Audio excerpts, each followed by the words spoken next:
Hello and नमस्कार दोस्तों। आइए आज हम जानते हैं एम एस एक्सेल के बारे में। एम एस एक्सेल माइक्रोसॉफ्ट की एक स्प्रेडशीट एप्लीकेशन है। इसके अंदर रो और कॉलम दो अत्यंत ही महत्वपूर्ण चीज़ें होती हैं। ये रो और कॉलम की एक मैट्रिक्स होती हैं जिसमें डाटा को प्रविष्ट किया जाता है, उसको एडिट किया जाता है, एनालाइज किया जाता है। ये बहुत ही उपयोगी होती हैं डेटा को स्टोर करने के लिए। जैसे ये संख्यात्मक डेटा के साथ अंकगणितीय कार्य करती हैं। इसमें जोड़, बाकी, गुणा, भाग ये सब किए जाते हैं। इसके अलावा आप नंबर को व्यवस्थित कर सकते हैं और इसके अंदर मुख्य रूप से सांख्यिकी आंकड़े या संबंधित सूत्रों का उपयोग कर सकते हैं। एम एस एक्सेल जो है वो ऑफिस सूट 7 का संस्करण है जो उपयोग में लिया गया था सबसे पहले। जो पहला संस्करण है वो 7 का ही है एम एस एक्सेल का। इसमें एम एस एक्सेल को किस प्रकार प्रारंभ करते हैं, तो आपको सबसे पहले माइक्रोसॉफ्ट ऑफिस में सूट में हर एप्लीकेशन को प्रारंभ करते हैं, जैसे कि वर्ड, पावर पॉइंट, एक्सेल आदि। एक्सेल को स्टार्ट मेन्यू से निम्न प्रकार प्रारंभ कर सकते हैं। सबसे पहले आपको स्क्रीन के निचले बाएं कोने में टास्क बार पर स्टार्ट बटन पर क्लिक करना है।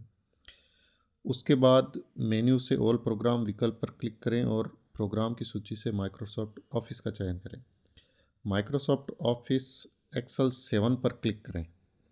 जैसा कि ये नीचे आपको दिखाई देगी पूरी विंडो, ये जो कंप्यूटर की विंडो दिखाई दे रही है, इसमें लेफ़्ट साइड में सबसे नीचे जो प्रोग्राम बटन होता है उसको अपन क्लिक करते हैं, फिर मेन्यू बार पे जाते हैं तो ये आपको 2007 एम एस एक्सेल दिखाई दे रहा है।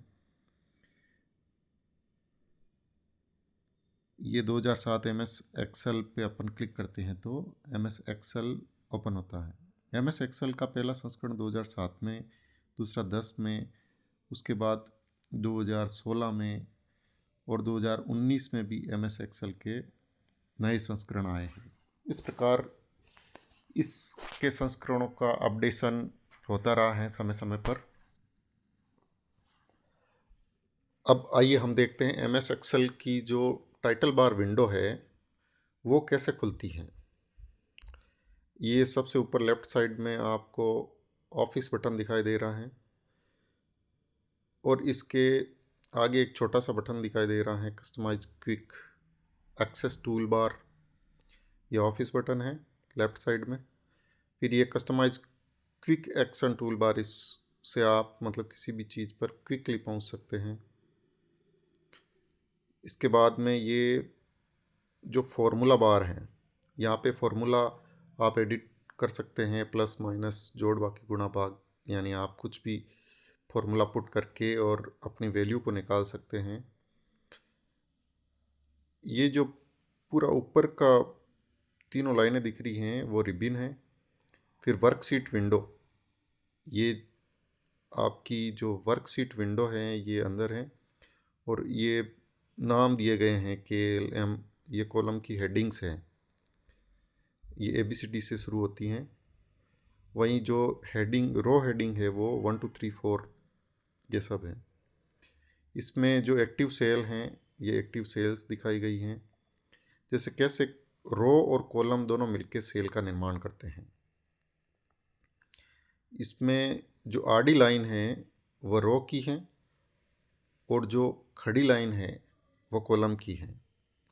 तो रो और कॉलम जिस जगह मिलते हैं दोनों, उसको सेल कहते हैं। तो ये भी एक अच्छा क्वेश्चन हो सकता है, सेल क्या है। रो और कॉलम जिस स्थान पर मिलते हैं उसको सेल कहते हैं। ये नेविगेशन बटन है नीचे की साइड में, लेफ़्ट साइड में। इससे आप एक्सेल सीट को नेविगेट कर सकते हैं। ये सीटें हैं अलग अलग, 1 2 3। जब तक आप सीट को कोई नाम नहीं देते हैं ये एक्सेल में सीट इस प्रकार क्रिएट होती रहती हैं। एम एस वर्ड और एम एस एक्सेल के मध्य तुलना।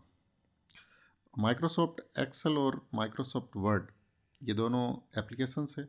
तो ये माइक्रोसॉफ्ट ऑफिस सूट में दो एप्लीकेशन सॉफ्टवेयर प्रोग्राम हैं, यानी ये सॉफ्टवेयर प्रोग्राम है। हालांकि वे एक साथ काम करने के लिए बने, पर उनमें अपनी अलग अलग खूबियाँ और स्ट्रेंथ है। एक्सेल प्राथमिक रूप से संख्यात्मक परिकलन के लिए, जबकि वर्ड सबसे पहले शब्द संसाधक प्रोसेसर होता है। तो ये इनकी विशेषताएं हैं। अगर आपको संख्यात्मक परिकलन करना है तो एक्सेल पे काम करना होगा, और अगर आपको शब्द संसाधक जैसी चीज़ों का यूज करना है तो आपको वर्ड पे काम करना है।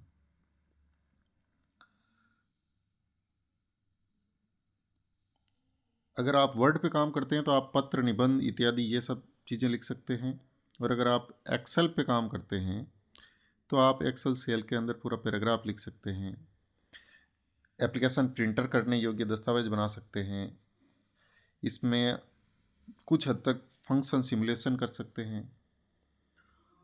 अब हम देखेंगे कि एप्लीकेशन से कुछ विशेषताएं हैं इन दोनों की अपनी अलग अलग। तो एमएस जो वर्ड हैं वो फ़ॉन्ट, अनुच्छेद और पेज स्वरूपण के लिए, दस्तावेज बनाने के लिए आसान करता है अपना काम।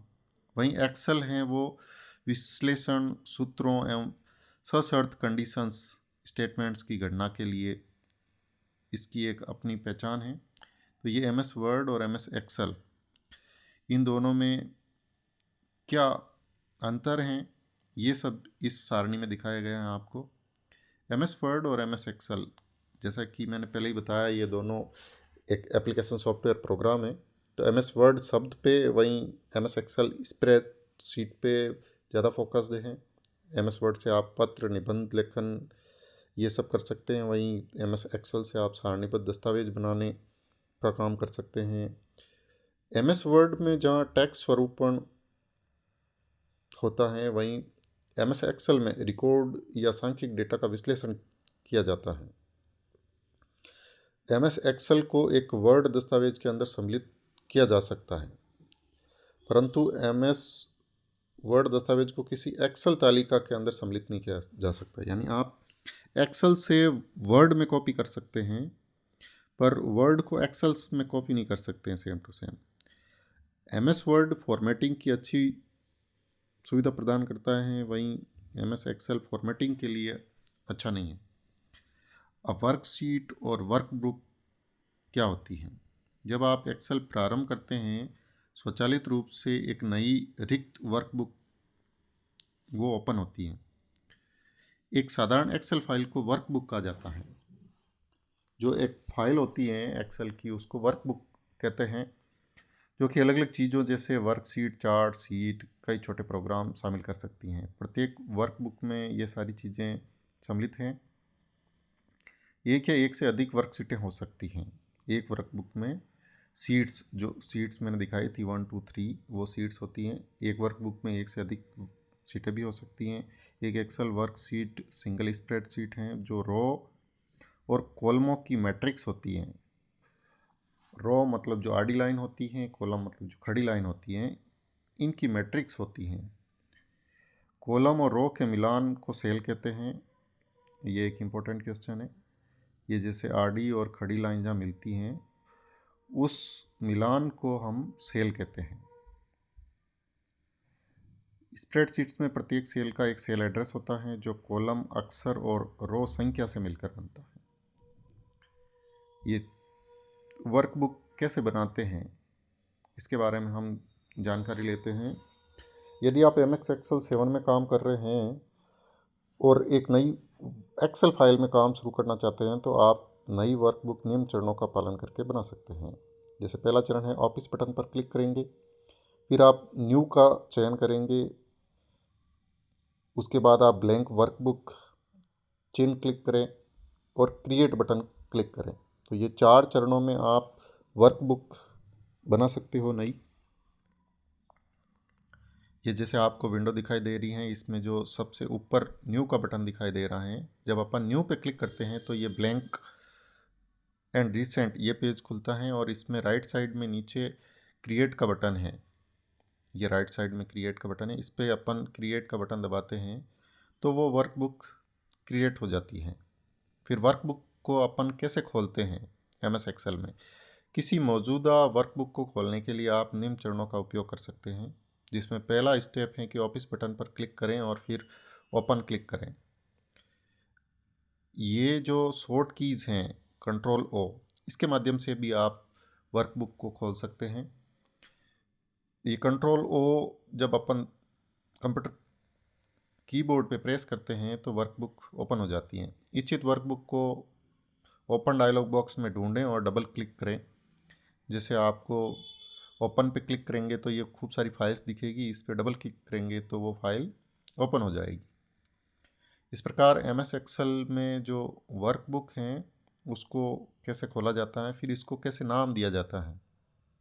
अगर आपने कोई वर्कबुक बनाई है तो उसका आप नाम दे सकते हैं।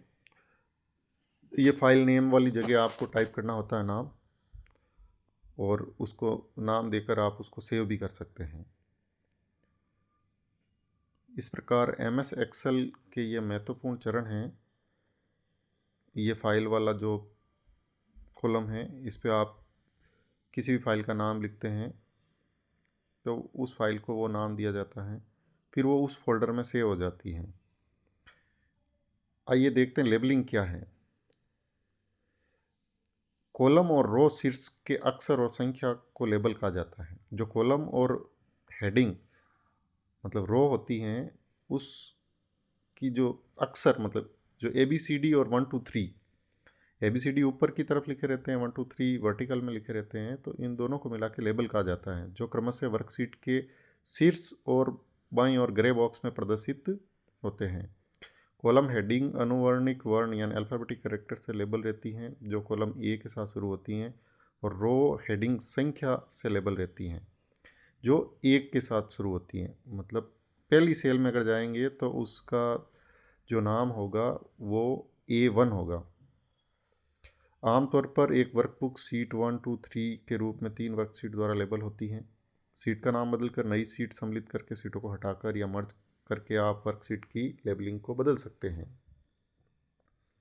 इसी प्रकार वर्कबुक टेब्स को फॉर्मेट करना। जो वर्कबुक्स होती हैं उनके टेब को कैसे फॉर्मेट करते हैं, जब आप एक नई वर्कबुक को खोलते हैं या कोई मौजूदा वर्कबुक में नई सीट जोड़ते हैं, तब एक्सेल प्रत्येक सीट के लिए एक जेनेरिक नाम जैसे सीट 1 सीट 2 सीट 3 ये एक्सेल ऑटोमेटिकली देता है, परंतु आप इसको चेंज भी कर सकते हैं। इस नाम को आप एक वर्कबुक का निर्माण करते हैं, वो किससे संबंधित हैं, आप उससे संबंधित वो नाम दे सकते हैं। इसके लिए आपको सीट 1 पे डबल क्लिक करना है और फिर उसको रीनेम करना है। तो दोस्तों, आज हमने सीखा MS एक्सेल के बारे में। वीडियो को अंत तक देखने के लिए धन्यवाद। Thank you.